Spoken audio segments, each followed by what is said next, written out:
The earth broke open like cracked pottery in late July.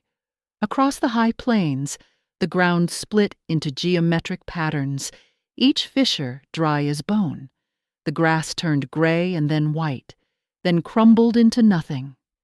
By the first week of August, the settlement of Wellspring Ridge had a serious problem. Every well on the plateau had gone dry. It started with the McLarens, who pulled up their bucket to find nothing but air and the echo of a rope hitting stone. Then the Platts. Then the Sutherlands and the Kowalskis and the Hendersons. By August 5th, 15 wells had nothing to give. The creek that usually ran year-round had vanished. Not slowed. Vanished. The only water was the community well at the settlement center, and it was dropping an inch every 2 days. The animals died first. Cattle stood in whatever shade existed and stopped moving.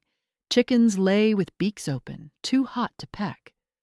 Horses needed water twice a day, which was twice more than the water supply could afford. By August 10th, the Sutherlands butchered 3 cows because keeping them alive meant water the family couldn't spare. The meat spoiled in the heat before sunset. The gardens were already gone. Kitchen plots that had fed the settlement all summer withered. Green became brown. Brown became gray dust. Every woman in Wellspring Ridge watched her vegetables die, and with them, the family's winter stores. But Colm Rafferty's well still had water. It wasn't much, maybe 20 gallons a day, steady and cool. But it was something. In the middle of a drought that had killed everything else, something was impossible to ignore. Colm lived on the eastern edge of the settlement, on land that looked exactly like everyone else's. High plateau, sparse grass, sky that went on forever.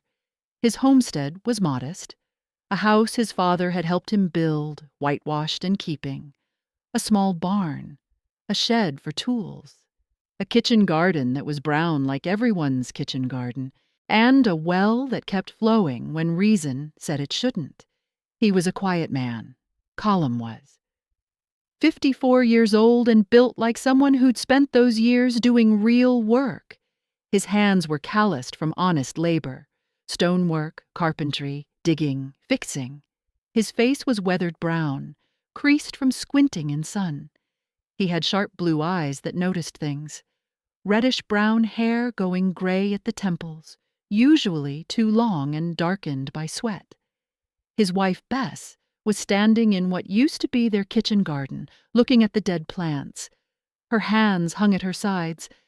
She'd been out here every morning since early July, watering, trying to save even 1 row of beans or squash or lettuce. Now she just stood, looking at the gray dirt. "It's finished," she said, when Colm came to stand beside her. "It is," Colm said. "3 more families came to the door yesterday asking about water," Bess said. "The Platts sent their youngest." "How much did you tell them?" "That there might be a way," Colm said. "They'll be expecting miracles." "I know." "Can you give them one?" Bess asked, not unkindly. Colm didn't answer right away. He was looking at the plants, but his mind was somewhere deeper. "I'm going to try," he finally said. It had started 3 weeks earlier, before the crisis was obvious, when Colm had begun to notice things. Not things other people could see, things you had to know how to read. He'd walked the land the way his father had taught him, the way his father Padraig had done in County Cork for 40 years before emigrating to America. Padraig was a well digger, not an engineer, but a man who could find water in the ground. He could read it in plants that grew where plants shouldn't grow, in rock formations, in grasses that thrived in impossible places. Colm had watched his father work as a boy, had learned the language that water spoke if you knew how to listen. Colm's father had died 15 years ago, but he'd left behind the knowledge. And the knowledge had always stayed true. 3 weeks before the drought peak, Colm had noticed something on his land. There was a patch of willows growing on the eastern edge of his property, where willows had no business growing. The plateau wasn't wet. But willows knew water. They'd stretch their roots 50 feet if they had to, searching for it. Willows didn't grow without reason. There were also rushes, not in a stream, but in a patch of ground that otherwise looked identical to everywhere else.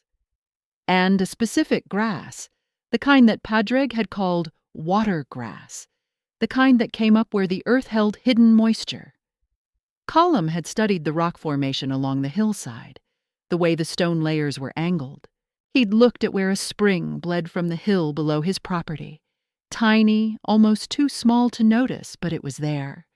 He'd followed the seep lines, the marks where water had moved through earth. Nature already solved this problem. He just paid attention. He'd walked to the well that already existed on his property, a shallow well, maybe 20 feet, good enough for normal times, and looked into it. Then he'd walked 20 feet away and said to Bess, "I'm going to dig here." Bess hadn't asked questions. She'd watched his father work. She knew the look on his face when he'd read something in the earth. "How deep do you think?" Bess asked. 40 feet, maybe 50, until I hit it." "That's going to be hard work, Colm." "Harder if I don't try," he said. What nobody noticed was already happening. Colm started digging alone, before the drought was critical, before people understood they were in real trouble. He'd sunk a shaft maybe 10 feet deep, right there on his land, in a spot that looked identical to everywhere else on the plateau. Just earth. Just plateau. Just sky. The work was exhausting, pulling soil and rock out of a pit, breaking up hardened earth. By the end of the first week, his hands had blistered despite the calluses. By the end of the second week, his back ached in a way that made him remember he wasn't young. Then he'd hit the first rock layer, and he'd stopped digging down and started learning. The problem with digging deep is that you need to know what you're digging for. Not all deep water is the same. Shallow wells, 20 feet, 30 feet. They catch water that's collected from rain and snow. That water sits in the upper earth. And when drought comes, it empties. Simple. But deeper, if you know where to look, there's water that's under pressure. Water that wants to rise on its own. Water that doesn't empty because it's not sitting. It's pushing. It's alive. Colm knew this because his father had known it. His father, Padraig, had explained it to him when he was 12 years old, standing in Cork, looking at a well that had never gone dry even in the driest summer. "The water down there," Padraig had said, pointing deep, "it wants to come up. It's under pressure from the water that's higher up. You tap it right. You don't need to pull water. Water comes to you." Young Colm had asked, "How do you know where to tap?" "The earth tells you," Padraig had said, "if you listen." That was magic to a 12-year-old boy. His father had walked him through the theory, showing him the rock layers, explaining how water moves through different strata. How some layers hold water like a cork holds liquid in a bottle, the pressure building from above. How you had to understand the geometry of the earth to know where that pressure accumulated. Now Colm was 54, and it still sounded like magic. But he knew the mechanism. He knew that water moved through earth in layers, that some layers held water, that those layers could be under pressure if the geology was right. He knew that if you dug deep enough, if you found the right layer, you'd find water that didn't come from rain falling yesterday. Water from deeper sources. Old water. Deep water. Living water. Water that had been moving through the earth for decades, maybe centuries, following paths carved by time and pressure. By the third week of digging alone, Colm had dug about 20 feet deep. His hands had new blisters on top of old calluses. His back ached. The shaft was narrow and deep and dark at the bottom, and he was getting close to the layer he was looking for, but a shaft 30 feet deep in hard plateau earth is serious work. You can't do it alone. At 20 feet, you're digging in a pit and the walls start to matter. The earth gets heavier. The rocks get bigger. You need to get the material out of the pit, and that's labor. You need another person, or you're just working your strength into nothing. That's when he had to tell people. He told Bess first. She was easier. "I'm going to need help," he said. "I'm going deep, and I need people." "How many?" Bess asked. "3 at least, maybe 4. Depends on what we hit." "The settlement's going to laugh." "Probably," Colm said. "But when the water starts flowing, they'll stop laughing." He told Grover Platt next, because Grover needed to be involved or he'd undermine you. That was the nature of Grover. He'd dug his own well, a standard shallow well, worked fine in normal times. Now it was dry. "I'm going deep," Colm said. "Going to put a crew on it. I could use another man if you've got time." Grover laughed. Actually laughed. His laugh carried across the plateau like a livestock call. "You're digging to China, are you?" Grover asked. "No," Colm said. "I'm digging to water." "There's water right here at the top if the drought ever ends," Grover said. "You're wasting time and labor on a fairy tale. Immigrant tricks. That's what this is, your father filling your head with nonsense when you were a boy." "My father knew water," Colm said, quiet. "Your father lived in Ireland," Grover said. "This is America, different earth. You're going to waste a season digging for nothing." Colm didn't argue. Arguing with Grover Platt was like arguing with weather. You didn't win. You just waited for the weather to change. But Grover's words spread. That was how Grover was useful. He spread words. By the end of the week, half the settlement knew that Colm was digging a deep well, and half of those thought he was crazy. "Going to China," they said, laughing. "Wasting water to dig for water," they said. "Trusts old country nonsense," they said. Pastor Wendell Birch came to see the pit. Pastor Birch was the closest thing the settlement had to a leader. Not formally, just in the way thoughtful people naturally become leaders. He was a thin man with spectacles and a careful way of speaking that made people listen. "How deep do you plan to go?" Pastor Birch asked, standing at the edge of the pit. "As deep as I need to," Colm said. "The settlement's concerned about the labor. During a drought, every hand matters." "If this works, every gallon matters more," Colm said. Pastor Birch nodded. He didn't commit to support, but he didn't discourage either. The only person who didn't laugh was Una Takeda. Una lived with her family on a small plot 3 miles from the settlement proper. She had land that was good for her, and she'd learned to work it carefully.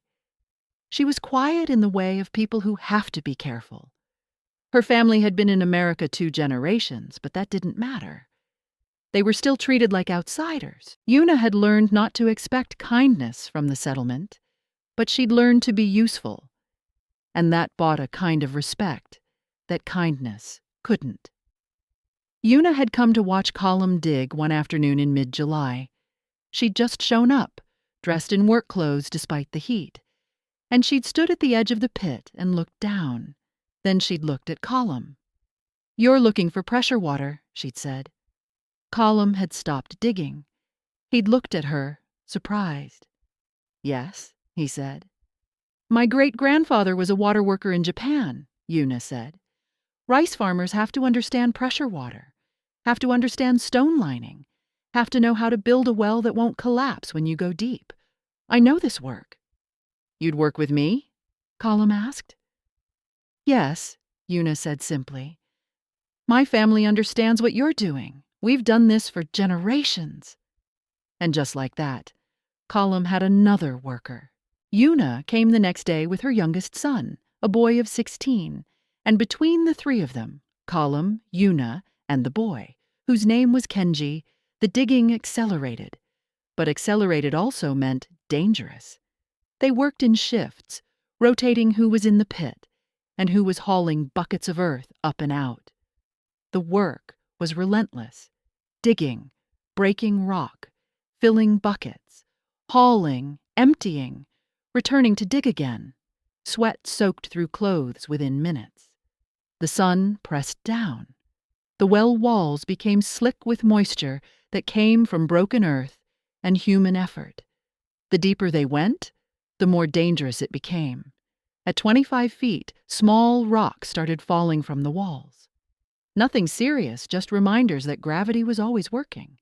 But a rock the size of a fist could kill a man if it fell from the right height. At 28 feet, there was a cave-in. Not a major one, just a section of the west wall that gave way, bringing down a few buckets of dirt and stone. Colm was in the pit when it happened. He heard the sound before he felt anything, a cracking, shifting sound. He scrambled up the ladder just as the wall collapsed where he'd been standing a moment before. "Are you hurt?"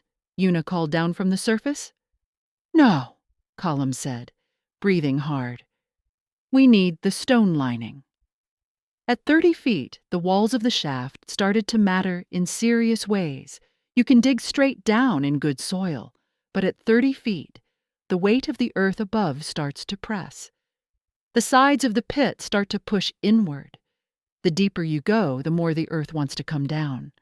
A 30-foot pit with walls 5 feet across is a coffin if those walls fail. You can't scramble out fast enough. You can't move when tons of earth are collapsing. You just die under it, slowly or quickly, depending on luck. "We need to line it," Una said, studying the walls. "Stone lining, it holds the pressure, keeps the walls from falling." Colm had known this in theory. Watching Una work was different. She showed Kenji how to cut and fit stone blocks, how to place them in patterns that distributed the weight evenly, how to use small stones to wedge between the blocks so the whole thing worked as a single shell, supporting the weight of the earth above. "The blocks have to touch," Una explained to Kenji, her hands showing him the fit. "Not a wall where you want space for mortar. Here, the blocks are the wall. They carry the load. You understand?" "Yes, Mother," Kenji said. He was a quick learner, and he worked with the focus of a young person who knew that learning this skill might save his family. They got stone from the exposed rock formations on the plateau. Colm and Una chose pieces that were roughly rectangular. They hauled them to the pit. A small stone chisel made sure the blocks fit together. Kenji worked the chisel while Colm held the stone, and Una directed the placement. One afternoon, when Colm was working deep in the pit, he hit an obstruction. A large boulder wedged in the wall, the size of a man's head. He couldn't move it from below. It was seated in the earth like it had been there since the beginning of time. He called up. "There's a rock," he shouted. "I need help." Una looked down. "How large?" "Maybe 3 feet across, buried in the wall. It's holding everything else up." Una came down into the pit. She studied the rock, walked around it, felt the edges with her hands, tested how it was seated. "We need to remove it," she said. "It'll weaken the lining. The stonework won't hold if that's behind the blocks. The pressure above will find the weakness and collapse everything." They spent a full day working on that one rock, breaking it apart with picks and chisels, removing pieces carefully, working from the top down, always mindful that loosening one part might bring the whole wall down on top of them. It was dangerous work. Every piece they removed risked bringing the wall down. But Una worked with calm certainty, directing each strike, each removal. She'd stand back when Colm worked, reading the stone, watching for cracks that meant danger. "Stop," she'd say sometimes. "Different approach. Try from the left." Or, "Watch that side. The stress is moving there." By late afternoon, after hours of patient, methodical work, the rock was gone, and the wall remained standing. Colm breathed hard, his arms aching, sweat running into his eyes. "That held," Colm said, studying the wall. "It held," Una agreed. "You've done this before," Colm said. "Many times," Una said. "In Japan, the wells are very deep. The rice paddies need water in summer when the rains don't come. You learn to work careful or people starve. My great-grandfather taught me. His father taught him. This skill is old, older than countries." By early August, they'd lined the shaft to about 35 feet. The walls were solid stone, fitted tight, with small stones wedged between the blocks. It was beautiful work, the work that could last centuries if the conditions were right. But they weren't done yet. Colm could feel the water layer was closer. The temperature of the earth was changing. There was a moisture in the air at the bottom of the shaft that hadn't been there before. The smell was different too, damp, earthy, ancient. "How much deeper?" Kenji asked one evening as they hauled up the day's last buckets. "Maybe 5 feet more," Colm said. "Maybe less. When we hit it, we'll know." At 38 feet, they hit clay. Clay is a sign. Clay means water has been moving through this space. Clay is packed earth and minerals left behind by water's movement. "Keep going," Una said. "It's below the clay." At 40 feet, Kenji's chisel hit something hard. Rock. But not surface rock. This was different. This was bedrock. A layer that meant something. "Dig around it," Colm said. "Find where it opens." They dug carefully over the next day. The rock layer wasn't solid. There was a space, a gap in the bedrock, and that gap was where the water lived. Colm touched the stone at the bottom of the pit. It was damp. Genuinely damp, wet to the touch, cold and slick. There was moisture. There was water behind this rock, waiting, pressured, alive. "We're very close," Una said. "How do you know?" Kenji asked. "You can feel it," Una said. "The pressure. The earth changes." They worked another full day, carefully removing earth around the rock formation, exposing what lay beneath. The work was precise, methodical. One wrong strike could bring everything down, and then, as the sun was lowering toward evening, at the bottom of the pit, water appeared. Not a seep, not a trickle. Water started to rise through the stone-lined shaft. It rose steadily, filling the pit slowly, a clear column of water moving upward on its own. It was cool. It was clear. It smelled fresh. "It's under pressure," Colm said quietly, watching the water climb. "It wants to come up." "Your father was right," Una said. The water rose past 40 feet. 41 feet. It climbed the stone lining like it had always wanted to. It rose until it was maybe 3 feet down from the surface of the ground, clear and steady and endless. "How much will it produce?" Kenji asked. "We'll see," Colm said. "We'll see." Simple idea, brutal amount of labor, but it worked. That's when the settlement started to understand that what Colm had done wasn't crazy, that the immigrant tricks in digging to China had found something real. Grover Platt came to look. He came with his wife Ellie and several neighbors, all standing at the edge of the pit with careful expressions. He didn't say anything. He just looked down at the water rising from the earth, clear and steady.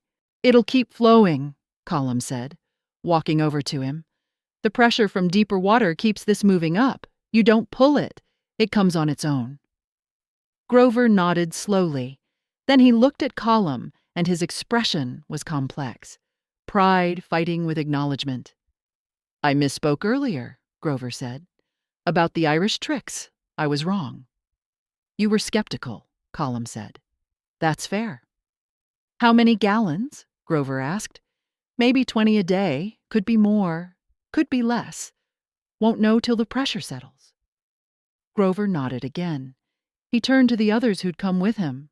"Well," he said, "seems we were wrong about a lot of things."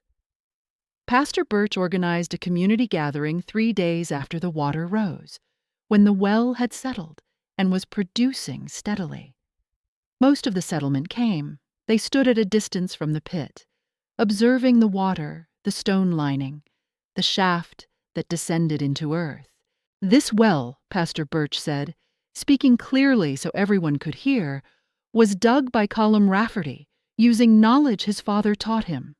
That knowledge came from Ireland, from generations of well diggers who understood how water moves through earth. But Colm didn't work alone. Una Takeda and her son Kenji contributed knowledge and labor without which this well wouldn't exist.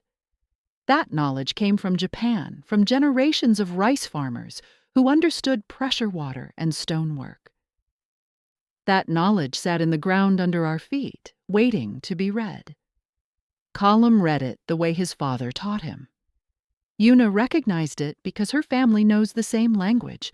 What we learned is that knowledge doesn't have a nationality. It doesn't have an accent. If it works, it works. The settlement was quiet. Not applause, but recognition. But the real test was coming, and everyone knew it. August was the crisis month. August was when the shallow wells would run completely dry. August was when the settlement's livestock would start dying in serious numbers. August was when the families would start coming to Colm's well with empty buckets, needing water the way you need air. By August 15th, the community well at the settlement center was running at about 5 gallons a day. You can't live on 5 gallons a day. Not if you have to feed animals, not if you have to cook, not if you have to do anything except drink and pray. Colm's well was producing about 20 gallons a day, steady and cold and coming up on its own power. The water level was 3 feet below the surface, constant, reliable. 20 gallons. For him and Bess, for the animals, for an emergency. It wasn't abundance. It was barely survival. But it was survival. And then the families started coming. The Sutherlands came first with a borrowed bucket. They didn't beg, but you could see the begging in the way they stood. 3 people needing water. A mother and 2 children. Their lips were cracked from dehydration. "We heard you had water," the mother said, her voice hoarse. Colm looked at them. He looked at his own well, at the 20 gallons a day it produced. "Take 5 gallons," he said. "Come back in 2 days. We'll see what we can manage." The Sutherlands' mother looked like he'd given them gold. By August 20th, a dozen families knew about Colm's well. By August 25th, there was a line. Not a formal line. People weren't crude about desperation, but a pattern. Families would come early in the morning, carrying buckets, walking carefully in the heat. Colm would distribute what his well produced, and he'd explain the situation clearly. "It's about 20 gallons a day," he said, repeating it to each family. "My wife needs water. The animals need water. That leaves maybe 12 gallons for the settlement. If there are a dozen families, that's 1 gallon per family. You have to make that work for your animals and your cooking, both." People understood. Desperation clarifies math in ways that comfort never can. One afternoon, the McLaren's youngest daughter came with their bucket. She was maybe 8 years old, and she was carrying a bucket that looked as big as she was. "My mother says water is medicine now," the girl said, looking at Colm. "Your mother's right," Colm said, filling her bucket carefully. "The other wells are dead," the girl said. "Like the animals, dead and empty." "This one's not," Colm said. "Why?" the girl asked. Colm thought about how to answer. "Because it reaches deep enough. Because it found the water that doesn't dry up." "My father says you're a magician," the girl said. "I'm not," Colm said. "I just listened to what my own father taught me. And I paid attention to what was already there." Grover Platt came on August 28th, and he came without Ellie, his wife, which meant he was coming alone. That meant he was the one reducing his family's water share to ask for more. He came with an old bucket, worn smooth by years of use, and he didn't quite look Colm in the eye. "I need to ask for more," Grover said. "We've got 3 horses, and they're not doing well. The animals need water more than people sometimes." "How much?" Colm asked. 2 more gallons if you can spare it," Grover said. "I know you're already giving us our share." Colm looked at him, looked at the bucket, looked at the well, at the steady water rising. "I can spare it," Colm said. "But listen, This well produces what it produces. If more families come, if the drought gets worse, I won't be able to spare anything. The animals on my land are going to matter more than being generous. You follow? I understand, Grover said. Come back in 4 days, Colm said. By then, maybe the rains will be closer. Will they? Grover asked. The sky's been changing, Colm said. The heat's different. The wind's shifted. There's weather building. I'd say the rains are a week away, maybe less. And they were close. The sky had been changing. The heat hadn't broken, but the quality of the heat had shifted. There was a weight to the air that meant weather was building. The clouds were forming differently, too, towering, dark at the base, heavy with rain. Grover took his bucket and left. He came back 4 days later, and by then the first real drops had fallen. Not much. Just enough to wet the ground and make the air smell different.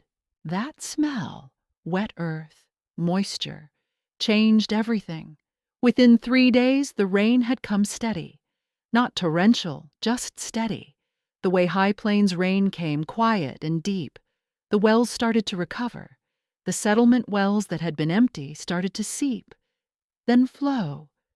Not with the power of Colm's deep well, but with enough persistence to matter. The livestock that had survived started to eat again. The grass, even the dried-out, withered grass, seemed to perk up. Gardens that could be replanted were replanted. The crisis had a timeline now, and the timeline had an ending. By early September, the real recovery had begun. Colm's well was still flowing, still steady. But now every other well in the settlement was producing something. The pressure was off. The desperation was easing. Pastor Birch organized a formal community gathering in mid-September, when the worst had clearly passed. It wasn't a celebration. The drought had killed too much. Too many animals had died. Too much had been lost. But it was an acknowledgement, an understanding of what had saved them. Colm Rafferty's well, Pastor Birch said, speaking to the assembled settlement, provided water when no other water existed. That's the plain fact. But he didn't work that well alone. Una Takeda and her son Kenji contributed knowledge that made the deep well possible. That knowledge came across the ocean from Japan, from generations of rice farmers who understood pressure water and stonework. That knowledge sat in the ground under our feet, waiting to be read. Colm read it the way his father taught him. Una recognized it because her family knows the same language. What we learned is that knowledge doesn't have a nationality. It doesn't have an accent. If it works, it works. The settlement understood. Not applause. Recognition. In the weeks after the crisis, Colm started teaching. He would walk other settlers' land, reading the signs the way his father had taught him, looking for the unexpected vegetation, the willows, the rushes, the watergrass, studying the rock formations, following the seep lines on the hillsides. He'd explain what he saw, what it meant, where the water might be. See how the grass is different here, he'd say, pointing to a patch of green and otherwise brown earth. That's water. Not now, maybe, but water exists underneath. You see that? You know something. Some of the land had the right geology. Some didn't. Some settlers dug deep and found what they were looking for. Some dug deep and found nothing but rock. The earth's different in different places, Colm explained, patient and clear. My well works here because the geology is right, because the water layer is pressured, because the stone lining holds. You might find water deep on your land. You might not. But you can try. You can know how to look. You can learn to read. Grover Platt dug a well. It went 35 feet before he hit a layer that didn't have what he was looking for. He didn't find pressure water, but he found a deeper source that didn't empty during the drought. It gave him 8 gallons a day, not 20, but enough. So your knowledge works, Grover said, standing at his own well for the first time seeing water rising from his own earth. But not everywhere. Not everywhere, Colm said, but you wouldn't have found it without looking. A few other families tried.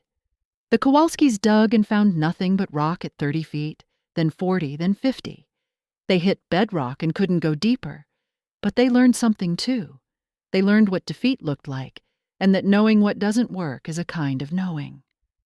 The Sutherlands found a slow seep at 32 feet that gave them 3 gallons a day. It wasn't much, but they understood now that water existed deeper than they'd ever looked. The Hendersons dug and found something in between. Not a pressure source like Colm's, but a consistent seep that gave them steady water all through the following year. Una and Kenji helped anyone who wanted to learn the stone lining technique.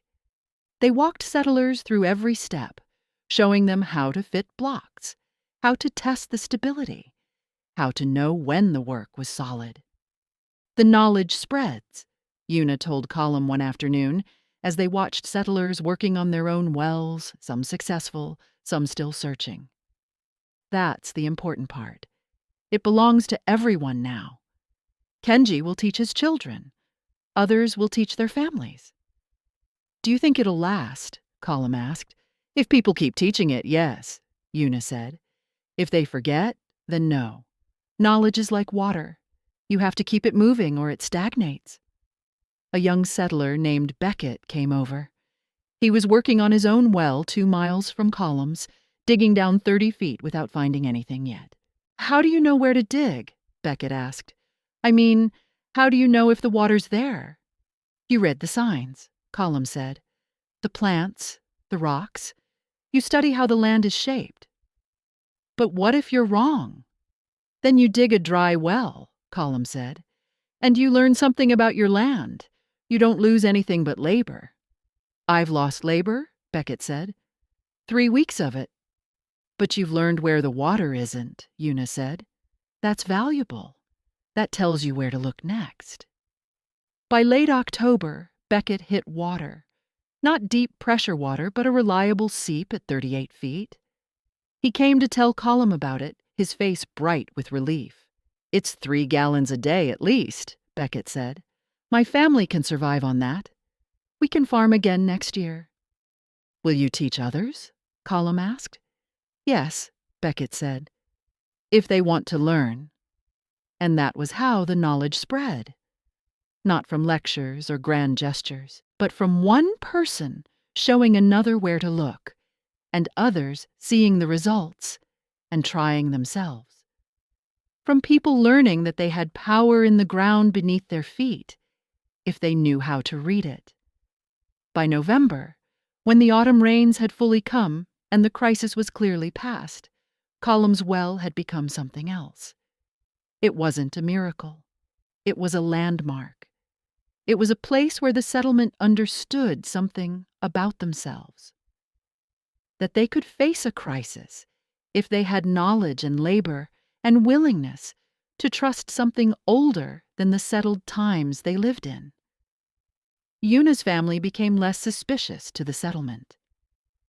She and Kenji continued to offer their stonework knowledge to anyone who wanted to learn. The knowledge that had been suspect, Japanese waterworker knowledge, Irish well digger knowledge, became valued, became visible, became part of how people understood their own land. The winter that followed was hard but manageable. There was water. There was enough. The settlement had learned something about themselves, about what they could do if they were willing to listen to wisdom that came from outside their immediate experience, about what they could accomplish if they worked together, if they trusted knowledge that crossed oceans. And in the spring of the following year, when the rains had soaked the plateau deep and the wells were all producing and the crisis was fully past, Colm was out in the meadow with Bess, watching the land recover. The grass was growing green again. The cattle were healthy. The water sang in the brooks. Your father would be proud, Bess said. He knew the answer, Colm said. I just had to remember it. You did more than remember, Bess said. You taught it. You shared it. That's different than just knowing. That's what knowledge is sometimes. Not invention. Not something new. Something old. Brought from somewhere far away. Remembered in a crisis and proven true. Something that crosses oceans in stories and memories and shows up exactly when you need it most. Something that works, because it's always worked. Because it's part of how the earth itself thinks. Knowledge doesn't care where it comes from. It only cares whether it's true. And on the high plains, in the year after the drought that dried every other well, Colm Rafferty's well kept flowing, 20 gallons a day, steady, cold, and true. A reminder that sometimes the answer you need is buried deeper than you expect. And sometimes finding it requires knowing how to read the earth like a book written in stone and soil, and the patient pressure of water that's been moving through darkness since before humans ever had names for what we do when we dig, when we